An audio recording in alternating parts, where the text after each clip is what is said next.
Have you ever wondered, why do we need to budget? I mean, sure, we have to save for retirement or to buy a house, but what if we just got it all on credit and just, started paying it little by little? Hmm.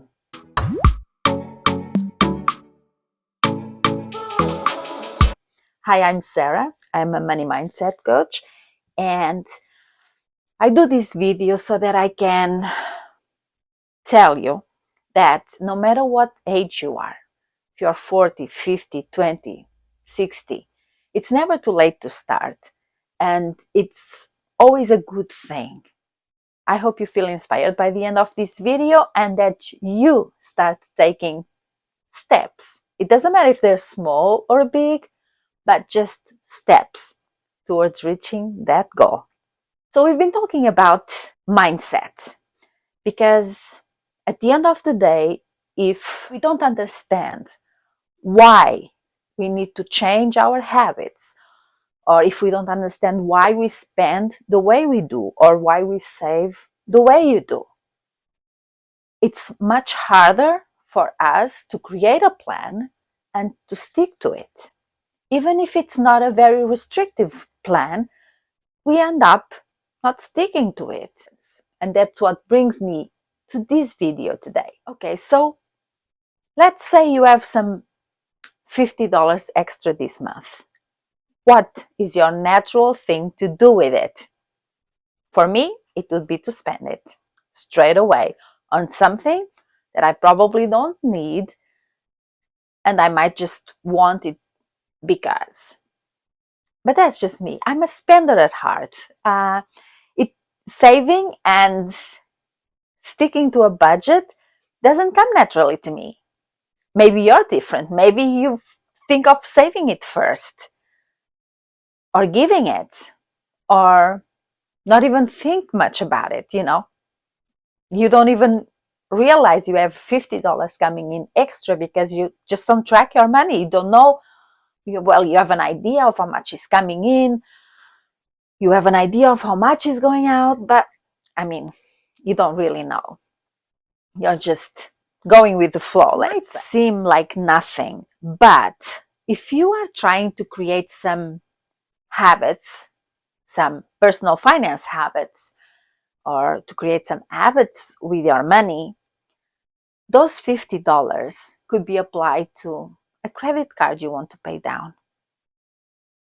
Or it could also mean that with those $50, you might go to the grocery store and buy some groceries and not putting them on a credit card. It's small steps like these that are going to be huge, because $50 is not a lot of money, but $50 a month is $600 a year. It's a lot. What about goals? I know that you probably have some long-term goals, and it's awesome. We should have those goals. But do you have some short ones as well? Do you have something that's more exciting, that motivates you to stay on track when you are creating your budget? Or are you just thinking about retirement and that's it? And then you're going very well, and all of a sudden you think, I still have like 30 years until retirement, or 20 or 10, but it feels far away.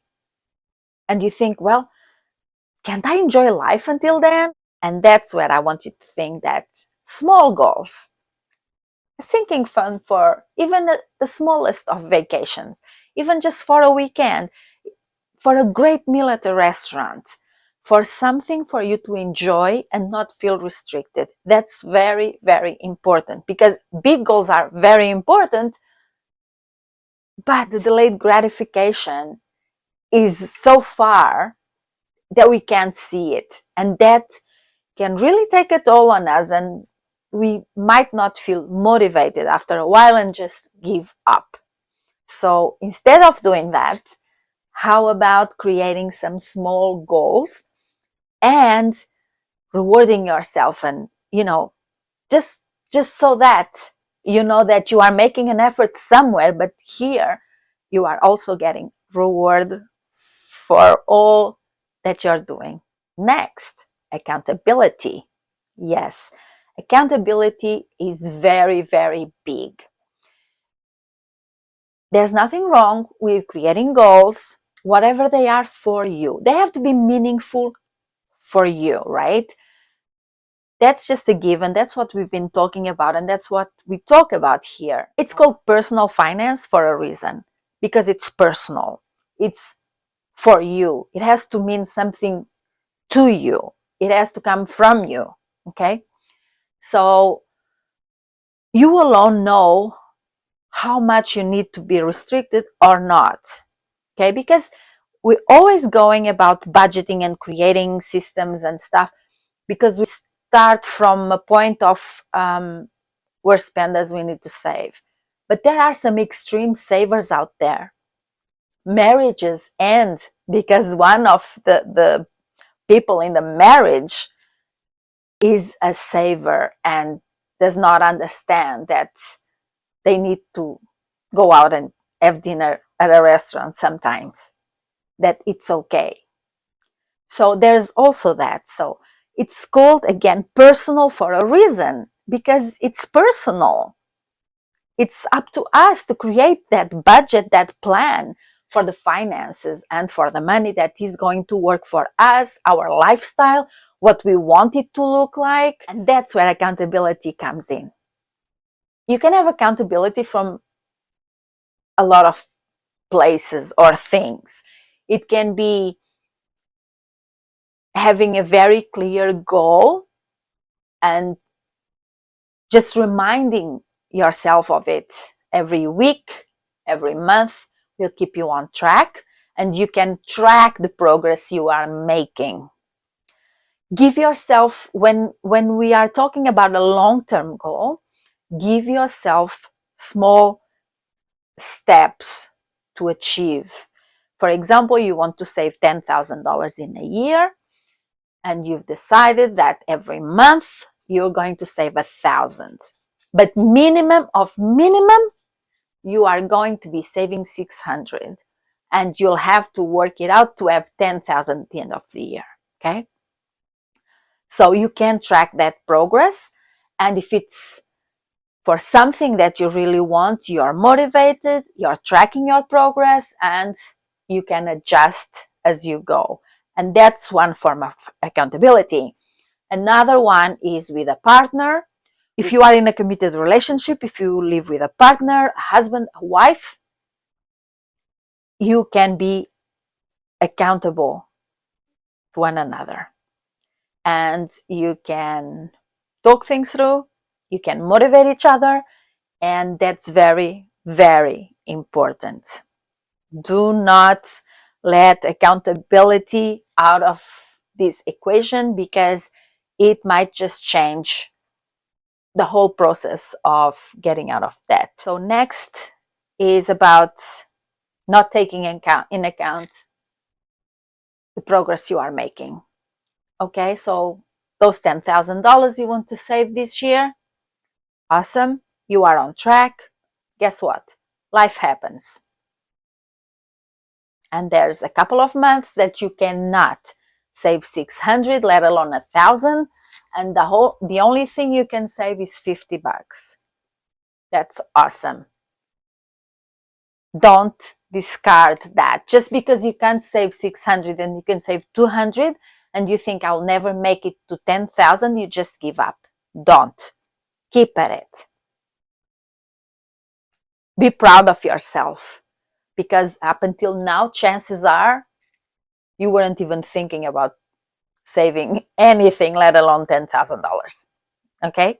So it's important that you recognize and that you congratulate yourself on the progress you are making, even if it's not what you wanted in the first place. Because when we are new to making goals, when we are new to saving, spending, creating a budget, we're not going to have it right the first time. there's a period of adjustment, and sometimes we just, someone said we overestimate the goals we can achieve in a year, but we underestimate the goals we can achieve in 5 years. So chances are you're a little bit mixed up. It happens. It's not a problem. It's going to be okay, because hey, last year you weren't even thinking about saving $500, let alone 10,000. And to wrap all of this up with not ignoring the small things that we do, and we went to having small goals as well as big goals. Then we went to accountability. Then we went to recognizing that we are great because we are doing something, even if we're not quite achieving what we wanted to be achieving. The last thing I want to tell you is, and again, it's tied to the last one, it's okay if you don't get it perfect the first time around or the second time around. The most important thing is to not give up. So this month, you can't put away 1,000 or even 600, but you can put those 50 or those 100 or 200. Don't underestimate that. Don't, just because you can't put 600, just think, oh, forget it. I'm not going to be able to make it, so I'm not going to do anything. No, just do the small stuff. Just do the little bit you can, because it goes a long way to show just how committed you are, how resilient you are, and how strong you are, how awesome you are, actually. Remember, just these are small things that we need to remember, but they're very important, especially for just starting out. And I know what I'm talking about. And I only got into it because I was forced to it. I lost my house. I lost everything. I had to change countries to find better paying jobs. But the one thing is that I didn't give up. And no matter how small the win was, I was happy with myself, because I'd made so many mistakes until it all blew in my face. And at least I'm doing something. So yeah, let's be proud of that. If personal finance and budgeting is something that interests you, please consider subscribing. It means a lot to me. And I'll see you in the next video. Bye.